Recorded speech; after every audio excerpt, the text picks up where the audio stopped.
So look, the Montreal Canadiens right now are in the middle of a heated playoff run. I get it here, but you also got to look to the future a little bit and make it so that it's not like what it was in 2014, where in 2014 they went to the third round against the Rangers. The next year they went to the second round, lost to the Tampa Bay Lightning, and then after that it kind of started going downhill for a good while there. You got to look to the future to make sure that the Habs can be back here next year and the year after that and so on and so forth. The team needs to be strong for years to come here, not just a one-off, a magical one season, and then 4 years of not making the playoffs. You know what I mean? And to me, one of the biggest parts of this Habs playoff run, and he never gets enough credit because he doesn't do anything flashy or sexy. He just puts his head down, gets to work. And honestly, the most credit and fanfare he gets from the media is when he eats pizza after the game in the interviews. You know who I'm talking about. Philippe Danault, number 24 of the Montreal Canadiens.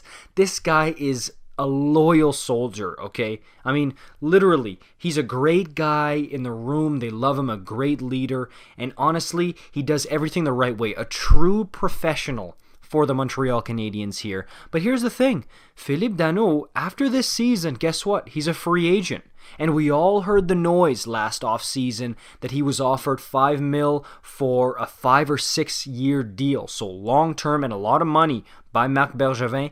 And apparently he rejected it. Now, this is all alleged, but some pretty credible sources were reporting on it, so it seems like it was true. So if he rejected that number from his hometown team, we heard him last week. He was almost tearing up. He was saying he's dreamed of bringing a Stanley Cup back to Montreal. And let's say whether they get it done or not, I think you have to find a way to try to keep Philippe Danault. And I say that fully understanding that Kotkaniemi is going to keep developing.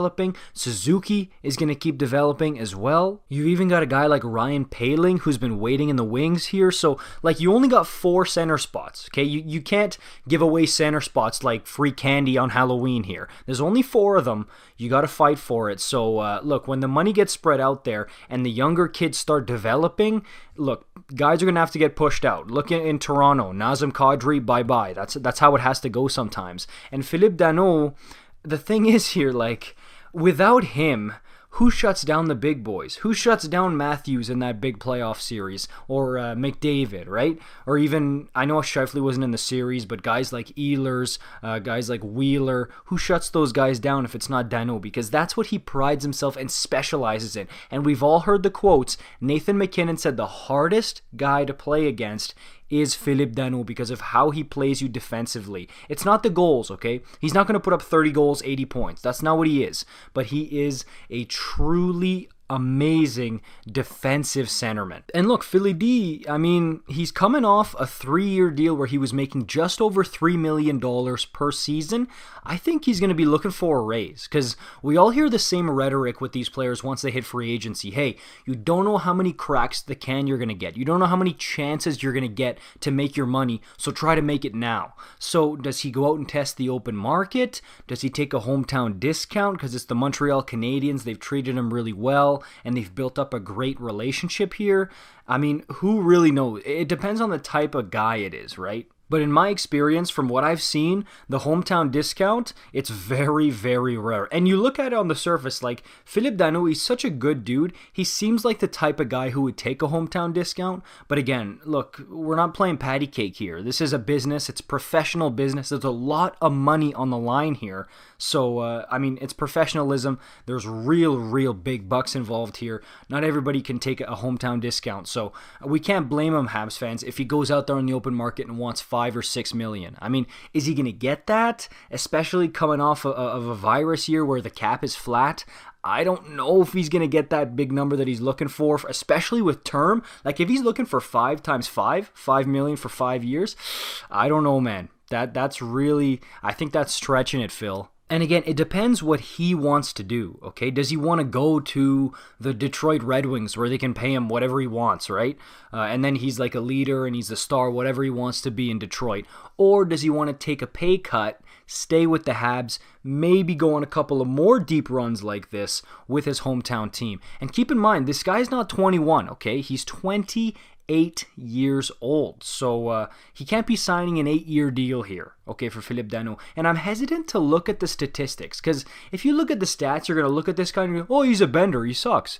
But he does so much more than the points. Like in his 6 seasons with the Montreal Canadiens, the highest goal total he's put up is 13 goals. The most points, 53. So like, he's no Connor McDavid in terms of points. But again, with Philippe Danault, it's one of those guys where it's not really all about the points. You're not really looking at the points there. Like, if you're really lucky, you wish upon a shooting star, then maybe he'll get you 50, 60 points on a really great year, but you cannot be expecting this guy to pull you in 20 goals every season, 60, 65 points. No, that's not him. So at the end of the day, this is going to be an extremely interesting situation, because honestly, I think Bergevin is going to offer him a contract. And keep in mind, Bergevin doesn't really have a contract either right now. So, but whoever it is, somebody's going to offer him a contract because of what he's done for this team in the past and what he can continue to do for them in the future.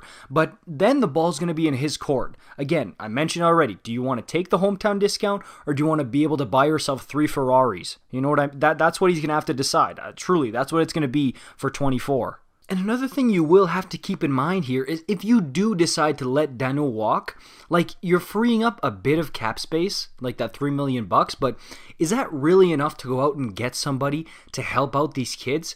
Because we've seen, I mean, they've improved greatly, but in the face-off circle, Kotkaniemi and Suzuki, they still need a lot of work, and they need a lot of help. They need some mentoring down the middle here. And again, Eric Staal, I mean, he looked like a rough pickup at first, but he's starting to get better and better as each series progresses. But I don't know if that's enough, you know what I mean? So if Danault does walk, you're kind of throwing the young kids to the wolves. Because remember, Suzuki's 21, Kotkaniemi's 20, okay? These guys aren't 25. They're not ready to be thrown to the wolves just yet. So if you do decide to let him walk, you need to have somebody else in mind that's going to come in to replace those minutes. And I know a lot of guys are going to say, oh, Ryan Nugent-Hopkins. You're not getting anywhere near that. Nuge is going to be asking for 6 or 7 mil plus on his next contract. Trust me on that one. So that's not an option. And you're going to need somebody, again, who's good in the room. And don't forget, you're also losing a francophone speaker in Danault.